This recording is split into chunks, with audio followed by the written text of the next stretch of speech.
ನಮ್ಮ ಕರ್ತನಾದ ಯೇಸು ಕ್ರಿಸ್ತನಲ್ಲಿ ಪ್ರಿಯರಾದ ದೇವಜನರೇ, ನಮ್ಮ ಕರ್ತನಾದ ಯೇಸು ಕ್ರಿಸ್ತನ ಅತ್ಯಧಿಕವಾದ ಕೃಪೆಯ ಸಮಾಧಾನವು ತಮಗೂ ತಮ್ಮ ಕುಟುಂಬದ ಪ್ರೇರೆಲ್ಲರಿಗೂ ಹೆಚ್ಚಾಗುಂಟಾಗಲಿ.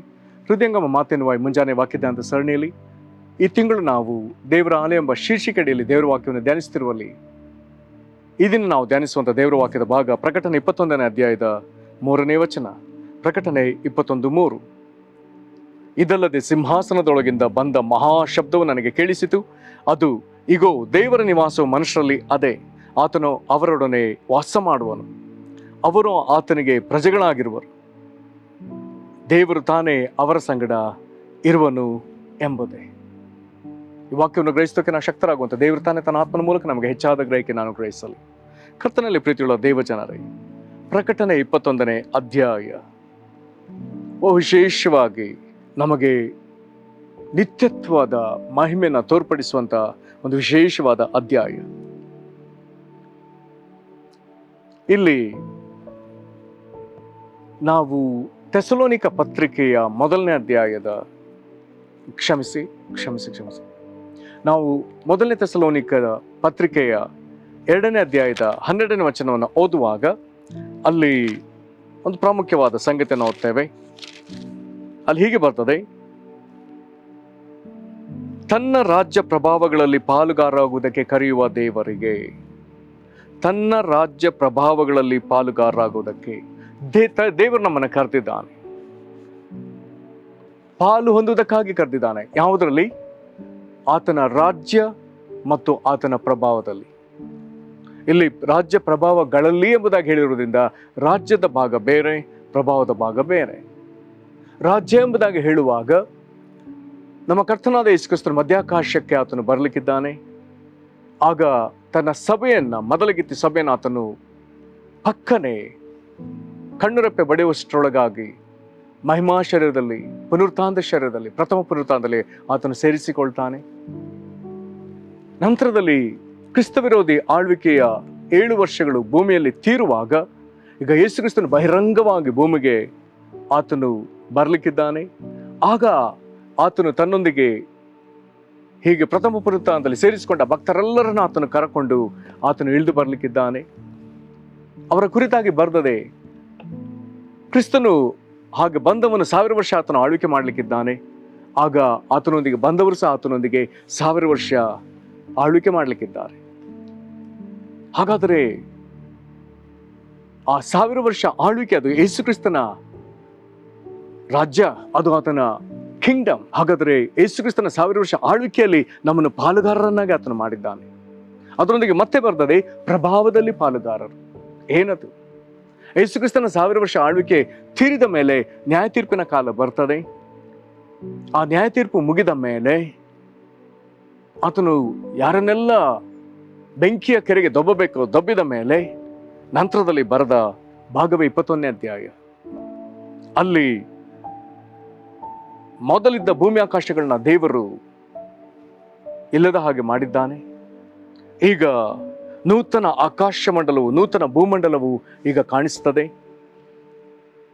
ನಂತರದಲ್ಲಿ ಬರೆದದೆ, ಇದಲ್ಲದೆ ಪರಿಶುದ್ಧ ಪಟ್ಟಣವಾದ ಹೊಸ ಯೆರೂಸಲೇಮ್ ಪರಲೋಕದಿಂದ ದೇವರ ಬಳಿಯಿಂದ ಇಳಿದು ಬರುವುದನ್ನು ಕಂಡೆನು. ಅಲ್ಲಿ ನಾನು ಪ್ರಕಟಣೆ 21ನೇ ಅಧ್ಯಾಯದ 2ನೇ ವಚನ ಓದ್ತಿದ್ದೇನೆ. ಅದು ತನ್ನ ಗಂಡನಿಗೋಸ್ಕರ ಅಲಂಕೃತಳಾದ ಮೊದಲಿಗಿತ್ತಿಯಂತೆ ಶೃಂಗಿಸಲ್ಪಟ್ಟಿತ್ತು. ಇದಲ್ಲದೆ ಸಿಂಹಾಸನದೊಳಗಿಂದ ಬಂದ ಮಹಾಶಬ್ದವನ್ನು ನನಗೆ ಕೇಳಿಸಿತು. ಅದು, ಇಗೋ, ದೇವರ ನಿವಾಸವು ಮನುಷ್ಯರಲ್ಲಿ ಅದೇ. ಹಾಗಾದ್ರೆ ಈ ಭಾಗ ಯಾವುದು? 1000 ವರ್ಷ ಆಳ್ವಿಕೆಯಲ್ಲಿ ನಮ್ಮನ್ನು ಆತನ ರಾಜ್ಯದಲ್ಲಿ ಸೇರಿಸಿಕೊಂಡ ದೇವರು ಈಗ ನಮ್ಮನ್ನ ಈ 21ನೇ ಅಧ್ಯಾಯದ ಭಾಗದಲ್ಲಿ ತನ್ನ ಪ್ರಭಾವದಲ್ಲಿ ಪಾಲುಗಾರರಾಗುವುದಕ್ಕೆ ಆತನು ಸೇರಿಸಿಕೊಳ್ತಿದ್ದಾನೆ. ಯಾರನ್ನು ಆತನು ರಕ್ಷಣೆ ಹೊಂದಿದ ಗುಂಪೆಂಬುದಾಗಿ ಕಂಡುಕೊಂಡಿದ್ದಾನೋ, ಯಾರಿಗೆ ಆತನು ಪ್ರಥಮ ಪುನರುತ್ಥಾನದಲ್ಲಿ ಪಾಲು ಕೊಟ್ಟಾನೋ, ಯಾರನ್ನು ಆತನ 1000 ವರ್ಷ ಆಳ್ವಿಕೆಯಲ್ಲಿ ಆತನೊಂದಿಗೆ ಆಳ್ವಿಕೆ ಮಾಡುವುದಕ್ಕಾಗಿ ಆತನು ನೇಮಿಸಿಕೊಂಡನು, ಈಗ ಅವರೆಲ್ಲರನ್ನು ಆತನು ಆ ನಿತ್ಯ ಪ್ರಭಾವದೊಳಗೆ ಸೇರಿಸಿಕೊಂಡಿದ್ದಾನೆ. ಈಗ ದೇವರ ಆ ಮಹಾ ಮಹಿಮೆ ಈಗ ಒಂದು ಭಾಗದಲ್ಲಿ ಬಂದು ನೆಲೆಸಿದೆ. ಆಗ ಸಿಂಹಾಸನದೊಳಗಿಂದ ಒಂದು ಮಹಾಶಬ್ದವು ಕೇಳಿಸ್ತದೆ. ಅದು ಹೇಳಿದ ಮಾತು ಇಲ್ಲಿ 4 ಅಂಶಗಳಾಗಿ ಓದ್ತೇವೆ. ಇಗೋ, ದೇವರ ನಿವಾಸವು ಮನುಷ್ಯರಲ್ಲಿ ಅದೇ, ಆತನು ಅವರೊಡನೆ ವಾಸ ಮಾಡುವನು. ಕರ್ತನಲ್ಲಿ ಪ್ರೀತಿಯುಳ್ಳ ದೇವಜನರೇ, ಹಳೆ ಒಡಂಬಡಿಕೆಯಿಂದ ಹೊಸ ಒಡಂಬಡಿಕೆಯ ತನಕೂ ನಾವು ಓದುತ್ತಾ ಕೇಳುತ್ತಾ ಬಂದ ಸಂಗತಿ ಈಗ ದೇವರಿಗೆ ಈಗ ಪರಿಪೂರ್ಣವಾಗಿ ನೆರವೇರಿದೆ. ಮೋಶೆ ಕಾಲದಲ್ಲಿ ನಾವು ಹೊತ್ತುಕೊಂಡು ಒಂದು ಸ್ಥಳದಿಂದ ಮತ್ತೊಂದು ಸ್ಥಳಕ್ಕೆ ಕೊಂಡೊಯ್ಯಬಹುದಾದಂಥ ದೈವದರ್ಶನ ಗುಡಾರವನ್ನು ದೇವರು ಕೊಟ್ಟ. ಅರಸನಾದ ಸೊಲೊಮೋನನ ಕಾಲದಲ್ಲಿ ಯೆರೂಸಲೇಮ್ ಪಟ್ಟಣದಲ್ಲಿ ಒಂದು ಭವ್ಯ ದೇವಾಲಯವನ್ನು ಒಂದೇ ಸ್ಥಳದಲ್ಲಿ ಸ್ಥಾಪಿಸುವಂತೆ ದೇವರು ಅದಕ್ಕೆ ಅನುವು ಮಾಡಿಕೊಟ್ಟ. ನಂತರದಲ್ಲಿ ಯೇಸುಕ್ರಿಸ್ತನು ತಾನೇ ಆತನು ದೇವರ ಆಲಯವಾಗಿ, ದೇವದರ್ಶನ ಗುಡಾರವಾಗಿ ನಮ್ಮ ಮಧ್ಯದಲ್ಲಿ ನಡೆದಾಡಿ ದೇವರ ಆಲಯದ ಮಹಿಮೆ ಏನೆಂಬುದನ್ನು ಆತನು ತೋರಿಸಿಕೊಟ್ಟ. ನಂತರ ಈಗ ಆತನು ಸಭೆ ಕಾಲದಲ್ಲಿ ಒಬ್ಬೊಬ್ಬ ವಿಶ್ವಾಸಿನ ದೇವರ ಆಲಯ ಎಂಬುದಾಗಿ ಕರೆದು ಅವರಲ್ಲಿದ್ದಾನೆ. ಮುಂದುವರೆದು ಈಗ ಆ ದೇವರ ನಿತ್ಯ ಮಹಿಮೆಯಲ್ಲಿ ತನ್ನ ಜನರನ್ನ ತನ್ನ ಸೇರಿಸಿಕೊಂಡು ಈಗ ದೇವರು ಹೆಮ್ಮೆಯಿಂದ ಹೇಳಿಕೊಳ್ತಿರುವಂಥ ವಿಷಯ, ಈಗೋ ದೇವರ ನಿವಾಸವು ಮನುಷ್ಯರಲ್ಲಿ ಅದೇ, ಆತನವರೊಡನೆ ವಾಸ ಮಾಡುವನು. ಯಾವ ಮನುಷ್ಯರನ್ನ ಆತನು ಕಳಕೊಂಡಿದ್ದನೋ ಈಗ ಅವರನ್ನ ಸಂಪಾದಿಸಿಕೊಂಡಿದ್ದಾನೆ. ಯಾರ ಅನ್ಯೂನ್ಯತೆ ಆತನಿಗೆ ತಪ್ಪಿ ಹೋಗಿತ್ತೋ ಅವರನ್ನ ತನ್ನ ಅನ್ಯೂನ್ಯತೆಗೆ ಸೇರಿಸಿಕೊಂಡಿದ್ದಾನೆ. ನಮಗೂ ಆತನ ಅನ್ಯೂನ್ಯತೆಯನ್ನು ದೊರಕಿಸಿಕೊಟ್ಟಿದ್ದಾನೆ. ಮುಂದುವರೆದು ಬರ್ದದೆ, ಅವರು ಆತನಿಗೆ ಪ್ರಜೆಗಳಾಗಿರುವರು. ಹಾಗಾದ್ರೆ ಅವರೆಲ್ಲರನ್ನ ತನ್ನ ಪ್ರಜೆ ಎಂಬುದಾಗಿ ಆತನು ಸೇರಿಸಿಕೊಂಡಿದ್ದಾನೆ. ದೇವರಾಗಿದ್ದವನು ಈಗ ಪ್ರಜೆ ಎಂಬುದಾಗಿ ಹೇಳುವಾಗ ನಮಗೆ ಆತನು ಅರಸನಾಗಿದ್ದಾನೆ.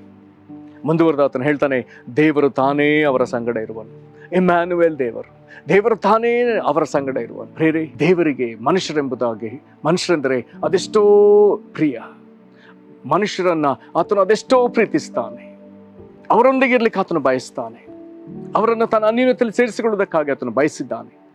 ಇಲ್ಲಿ ದೇವರ ಇಷ್ಟಾರ್ಥವು ಪರಿಪೂರ್ಣಗೊಳ್ತಾ ಇದೆ. ಈಗ ಆತನು ನಮ್ಮನ್ನ ತನ್ನ ನಿತ್ಯ ಮಹಿಮೆಯೊಳಗೆ ಸೇರಿಸಿಕೊಂಡಿದ್ದಾನೆ. ತನ್ನ ಪ್ರಭಾವದಲ್ಲಿ ನಾವು ಪಾಲುಗಾರರಾಗುವಂತೆ ಆತನು ಮಾಡಿದ್ದಾನೆ. ಅದನ್ನು ಹೇಳುವಂತ ವಾಕ್ಯದ ಭಾಗವೇ ಈ ಭಾಗ. ಇಲ್ಲಿಂದ ಮುಂದೆ ಆತನು ನಮಗೆ ಏನೆಲ್ಲ ಮಾಡ್ಲಿಕ್ಕಿದ್ದಾನೆ, ಆತನೊಂದಿಗೆ ಯಾರಿರ್ತಾರೆ ಯಾರು ಇರುವುದಿಲ್ಲ, ಇದೆಲ್ಲ ಭಾಗವನ್ನು ಆತನ ಮುಂದೆ ಮಾತನಾಡ್ತಾನೆ. ನಾವು ವಾಕ್ಯ ತೆರೆದು ಓದುವುದಕ್ಕೆ ದೇವರ ಆತನು ನಮ್ಮನ್ನು ಬಲಪಡಿಸಲಿ. ಇವುಗಳನ್ನ ಗ್ರಹಿಸೋದಕ್ಕೆ, ಇವುಗಳಿಂದ ಉತ್ತೇಜನ ಹೊಂದುವುದಕ್ಕೆ, ಇದರಿಂದ ಆಗುವಂಥ ಆನಂದವನ್ನು ಅನುಭವಿಸೋದಕ್ಕೆ ದೇವರ ಆತ್ಮ ನಮ್ಮನ್ನು ಬಲಪಡಿಸಲಿ. ಪ್ರಾರ್ಥನೆ ಮಾಡೋಣ. ಮಹಾಕೃಪೆಗಳ ಪರಲೋಕ ತಂದೆಯೇ, ಕರ್ತನೇ, ನೀನು ನಮ್ಮನ್ನು ನಿನ್ನ ನಿತ್ಯ ಪ್ರಭಾವದಲ್ಲಿ ಪಾಲ್ಗೊಂಡುವುದಕ್ಕಾಗಿ ನಮ್ಮನ್ನು ಕರೆದಿದ್ಯಪ್ಪ. ಅಲ್ಲಿ ನಮ್ಮನ್ನು ಸೇರಿಸಿಕೊಂಡು ಈಗ ನೀನು ಬಹಳ ಸಂತೋಷದಿಂದ ಹೇಳಿಕೊಳ್ಳುವಂಥ ಮಾತು, ಈಗೋ ದೇವರ ನಿವಾಸವು ಮನುಷ್ಯರಲ್ಲಿ ಅದೇ, ಆತನು ಅವರೊಡನೆ ವಾಸ ಮಾಡುವನು, ಅವರು ಆತನಿಗೆ ಪ್ರಜೆಗಳಾಗಿರುವರು, ದೇವರು ತಾನೇ ಅವರ ಸಂಗಡ ಇರುವರು. ದೇವರ ಮನುಷ್ಯರನ್ನು ಇನ್ನೆಷ್ಟೋ ಪ್ರೀತಿಸಿದಿ. ಒಂದು ಕಾಲದಲ್ಲಿ ಕಳಕೊಂಡಿದ್ದ ಜನರನ್ನ ಈಗ ಸಂಪಾದಿಸಿಕೊಂಡಿದ್ದಿ. ಅವರಿಗೆ ದೇವರಾಗಿರುವುದಕ್ಕೂ ಅವರು ನಿನಗೆ ಇರುವುದಕ್ಕೂ, ನೀನು ಅವರ ಮಧ್ಯದಲ್ಲಿ ನಿನ್ನ ನಿವಾಸವನ್ನು ಏರ್ಪಡಿಸಿಕೊಳ್ಳುವುದಕ್ಕೂ, ಅವರು ನಿನ್ನೊಡನೆ ವಾಸಿಸುವುದಕ್ಕೂ ಕರ್ತನೆ ಮಾಡಿಕೊಂಡ ಎಲ್ಲಾ ಸಂಗತಿಗಳಿಗಾಗಿ ಸ್ತೋತ್ರ ಸಲ್ಲಿಸ್ತೇವೆ. ನಮ್ಮ ಮೇಲೆ ನೀನಿಟ್ಟಂತ ಈ ಪ್ರೀತಿಗಾಗಿ ಸ್ತೋತ್ರ.